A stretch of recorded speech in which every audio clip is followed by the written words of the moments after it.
it's not just you. Everyone hates dating apps now. I mean, truer words cannot be said. Truer words cannot be said. Everyone hates them. Everyone has started to hate them, me including, which is why I stopped using dating apps. The problem with dating apps is that they only benefit the most attractive people. First of all, character is worthless in this kind of sense. That's just how it is. Can't change that. They're also very manipulated. Women get a lot of attention, and dudes get no attention whatsoever. So they're kind of like a bit of a scam.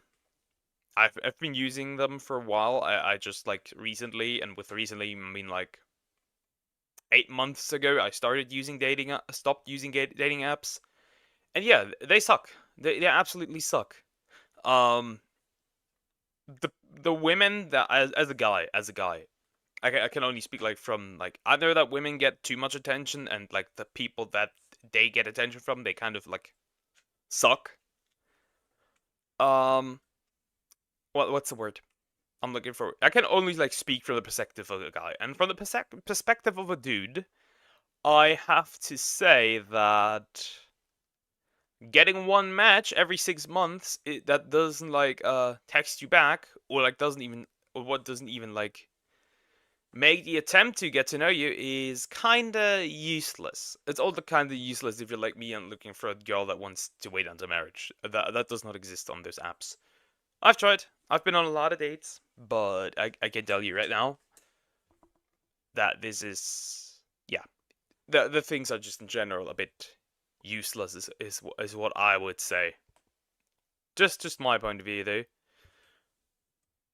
But yeah, let's jump into the video. Yeah, everyone hates dating apps. Let's see how this will turn out.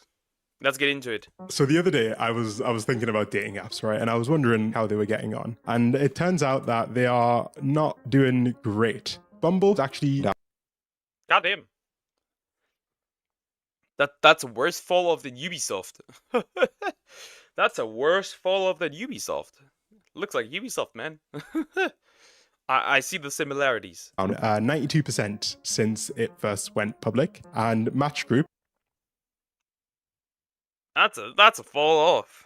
Historical fall off. Good. These apps need to go. They suck. the company which owns basically every other dating app, is doing pretty badly as well. People are falling out of love with dating apps, and this is affecting Gen Z in particular, who are becoming less likely to spend money on the apps. In fact, Forbes Health ran a survey and found that 79% of Gen Z respondents had reported experiencing some form of dating app burnout. I can understand this for the simple reason that eventually, if you have no success, you just either don't open the app anymore, or you just straight up delete it and then you count, and then you eventually feel like again the need to like try again, and then you fail again, you delete the app, and this is like a vicious cycle. It goes over and over and over. I have not returned yet. I have not never I just recently deleted, like I said, 8 months ago. I deleted all the accounts. But yeah, I understand what he's. I understand what he is saying here. I understand. I really do. I kind of understand what he's saying here. You might have even seen that the companies have resorted to some interesting marketing techniques. For example, Bumble got in trouble for some ads that they ran trying to convince women to no longer be celibate, I guess. People weren't too happy. That ain't working on me. That ain't working on me. It might be, thou shalt not give up on dating and become a nun. You know full well a vow of celibacy is not the answer. The problem is that people don't really care that much about meaningless, like, doing the deed. And more about, having an actual connection, which is why these don't work. I've been celibate for my entire life, and I'm gonna be celibate until I'm married. with these adverts. As a Now, man, this ads is like a that would not far work. cry from the promise that dating apps made for us. When they first launched, it would be difficult to believe that around a decade later, they'd be launching $500 a month membership programs. If we try to understand how we ended up here,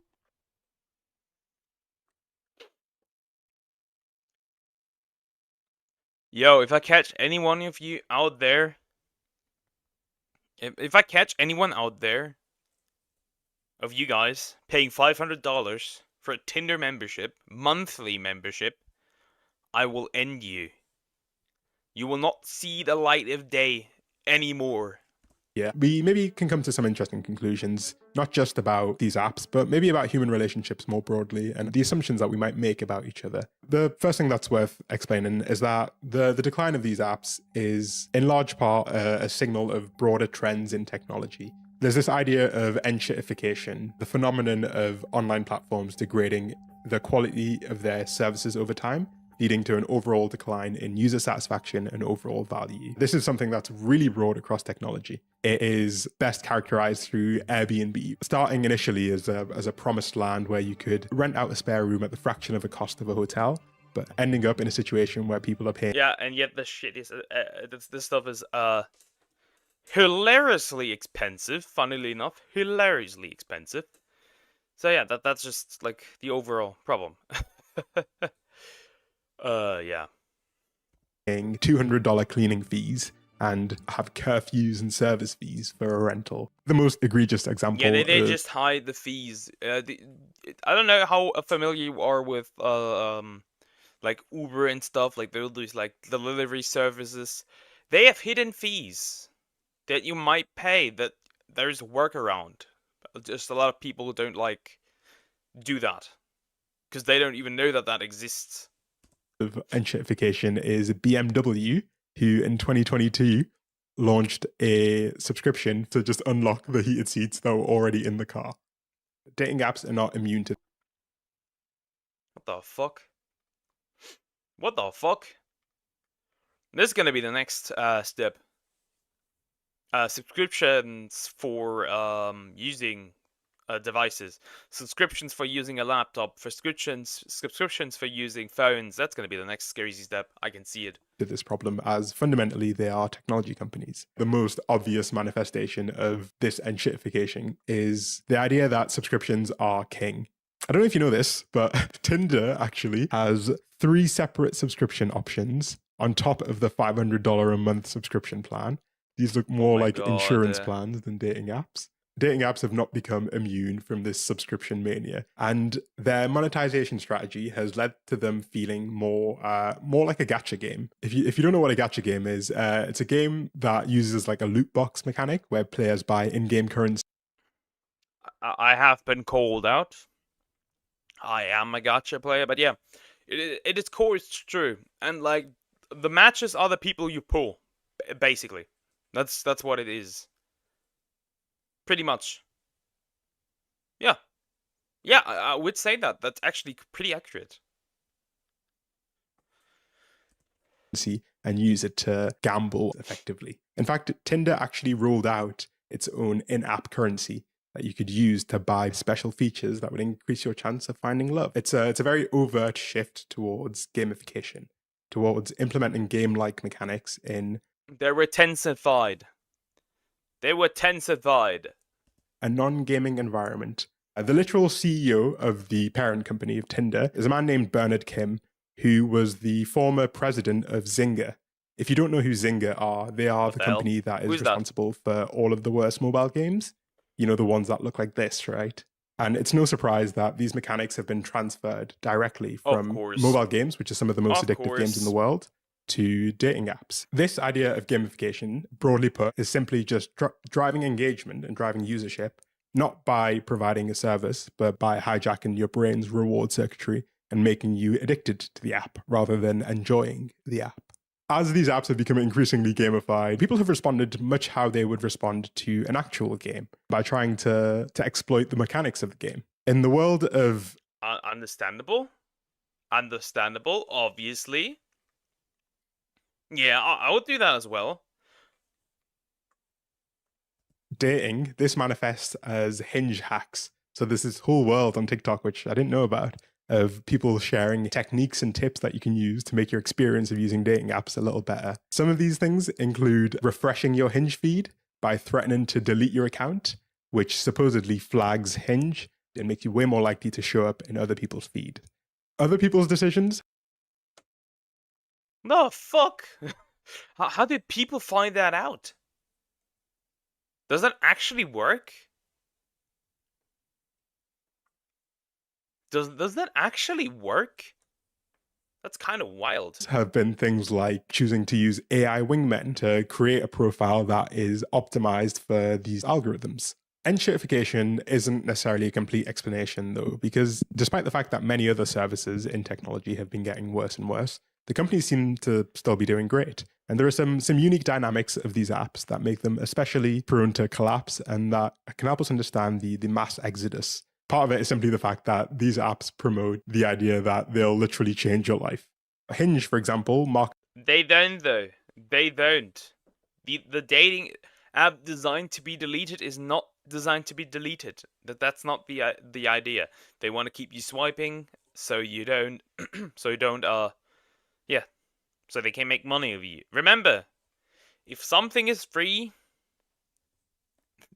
then something that belongs to you is probably, then you are the product, basically.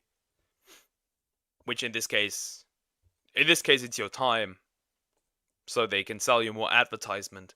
Markets itself as the dating app designed to be deleted, which is an extremely big promise. It's a promise that I personally, as a cynic, feel like isn't necessarily true. Hinge is owned by a $9 billion. It's not true whatsoever. Is Hinge one of the better ones with like more customization and stuff? Sure. Is it designed to be deleted? Absolutely not. $1 company, so I don't think they want you to delete any of their apps.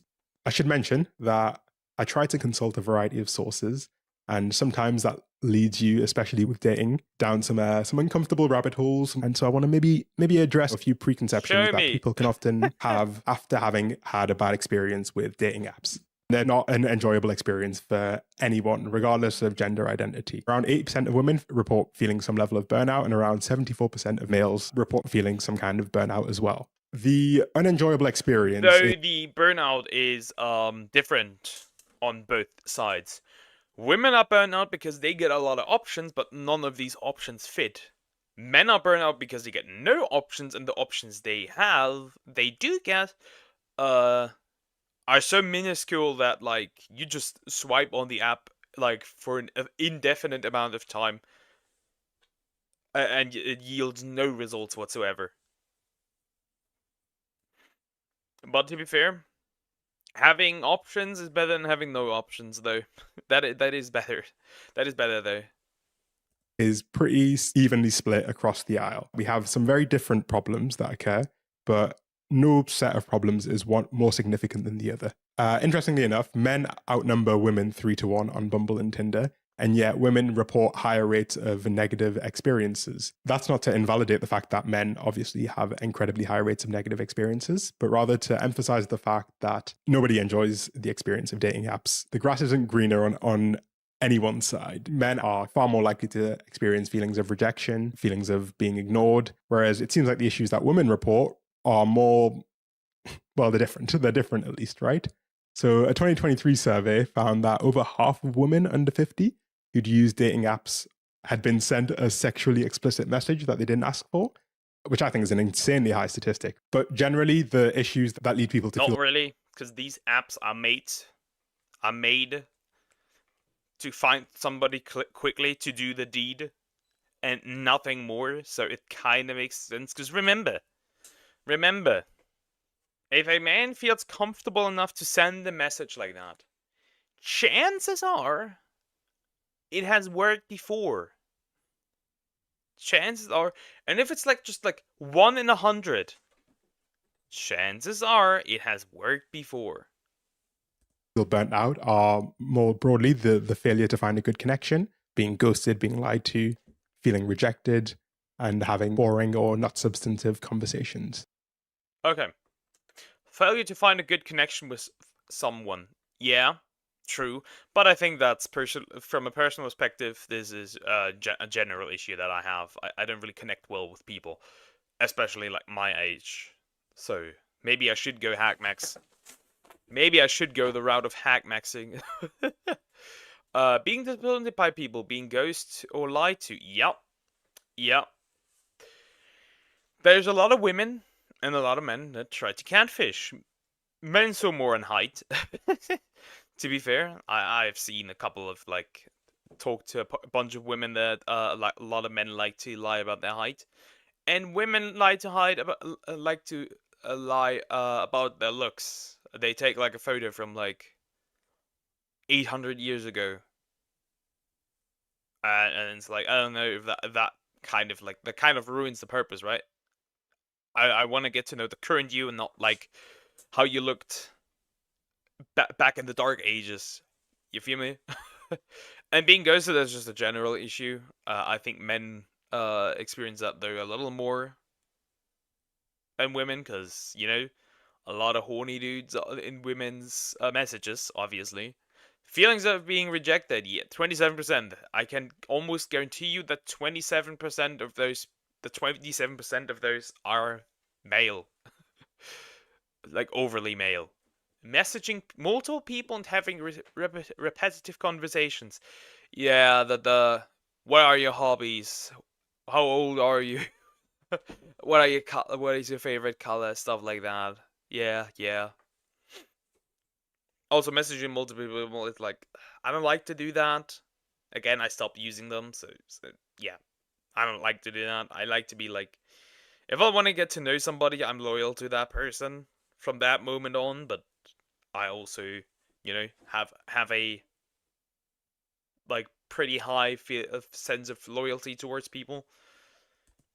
Now, let's maybe understand a bit more about the user experience and what kind of leads to these super high rates of dissatisfaction, and whether dating apps are actually benefiting from this or not. Because it seems like they aren't benefiting from this huge level of dissatisfaction that people are experiencing. I want to explain a little term from economics called adverse selection. Planet Money wrote a little piece explaining how adverse selection might be an important factor in understanding why dating apps have gotten so bad lately. It's possible that dating apps face adverse selection. Basically, a new app starts up and hopeless romantics looking for real love begin flocking to it. But so do sleazy types who lie on their dating profile. Over time, the earnest daters go on a bunch of bad dates, encountering people who have no interest in real relationships or whose profiles are completely misleading. Like lemons driving good cars out of the used car market. From my experience, I wouldn't say that. Because again, as a man, the dating app is like against you from the very beginning. From like the very beginning. Because the harsh truth is men are more likely to pay for those subscriptions than women. That is just how it is. Maybe sleazeballs push great catches out of dating apps and ultimately ruin the quality of the whole app experience. So people go to a new app in the hopes of finding something better, and the cycle starts again. This idea of adverse selection is basically the idea that people can take advantage of, the meta on dating app to promote themselves as something they're not, and ultimately lead honest, well-intentioned users to feel like the apps don't have any other honest users because they're only interacting with people who know how to game the app. This is Again, that might be for women. It certainly is not the case for men. I wouldn't say that. Because, like, if you're, like, just a regular dude, getting, like, a match by itself is already an incredible, like, is, like, incredibly difficult already. And, like, a lot of men don't know how to do, like, make pictures. Because, like, or, like, take photos. Because, yeah. A lot of men are just not like that good in that stuff, and like women are better. So if you want to have like solid photos, ask a woman. Ask a woman. They know what to do. this whole idea of hinge hacks or using AI tools to beat the system It doesn't necessarily make you a better person on a date, but it makes you more representative of what the market supposedly looks like to someone who's just downloaded the app. And it makes people who download the app feel like everyone is awful. There is a way to actually minimize these bad apples. This is something that's actually been done before. If you can give the users as much information as you can, they can make more informed decisions, right? That's intuitive. However, the more information you provide to those users, the harder it makes for the app to be gamified, because they can't rely on the fact that you don't know things about other people. This is most clearly shown in the fact that Hinge's premium program, Hinge Plus and Hinge X, they both allow you to actually add more information about yourself. They allow you to filter your dates by location, by activity, and to fine tune exactly what you're looking for, which inevitably leads to a better dating experience and reduces this problem of adverse selection. And this isn't just theoretical. We can take the example of OkCupid, which has actually gone through a bit of a transformation from being a dating app that dealt with this problem of bad apples a lot better than the new school of dating apps into gradually becoming another Tinder clone. I found this comment. OkCupid is... You probably have a good chance of finding an Asian woman on there. These women are feral. They will message you first. That they will it is wild. Now, are these women actually out there to date you? Probably not. I wouldn't say so. Not from my experience though. Of someone who described their experience, and I think it captures quite well what's going wrong with these apps. OkCupid used to be really great before they were sold off to Match. Match is the company that owns Tinder and Hinge and all of the other ones. It was a pretty simple concept that worked really well. Start people off by forcing them to answer at a minimum like 25 matching questions around things like politics, religion, handling money, hygiene, etc. Core factors that people would consider when dating, essentially. But the kicker was that you also got to specify how you would like your potential match to respond to the same question. And you got to weight that response based on how much you cared about that particular question. After about 25 questions, you could always get a large enough sample size to Also, from the experience of OkCupid, I have never matched with a German woman on there. Not once. I just got Asian ladies, and I mean literally from Japan to Indonesia and stuff, Asian ladies. I don't know. It is wild. It is wild.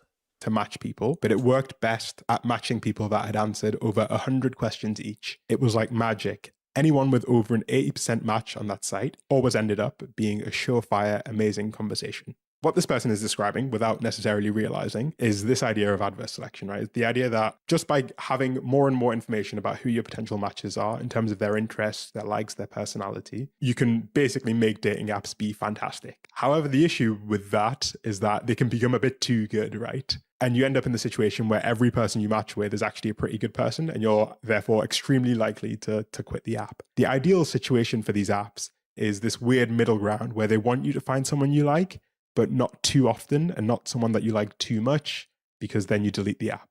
But they don't want you to have zero matches, because that means that you'll delete the app super quickly. This is Tinder. This is literally Tinder. Zero matches. This is Tinder, which is why it's dying. That's kind of the optimal model of a dating app, what's called a variable ratio reward, where even you more get a so than reward at an others. unpredictable interval, and you get a reward that's big enough every time to keep you chasing the next one, like a slot machine. And they're playing this balancing game, and they're clearly not doing a very good job at it.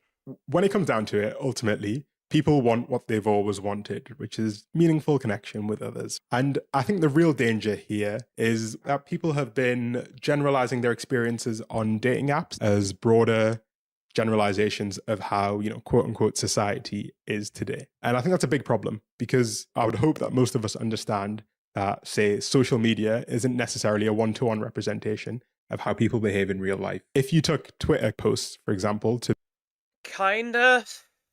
The problem is that you will inevitably take that the experience from the dating app onto reality. That's just how it is. After enough bad dates, And I'm not here like talking about like just conversations on the app. I mean like actual dates. You realize how much the current dating situation sucks. It is bad. It is really bad. Yeah, it is atrocious out there because a lot of people like don't really like. How do I put this? I think this is also a lot attributed to the fact that a lot of people grew up without stable families, and like they don't really have any experience like looking at others, how they handle relationships.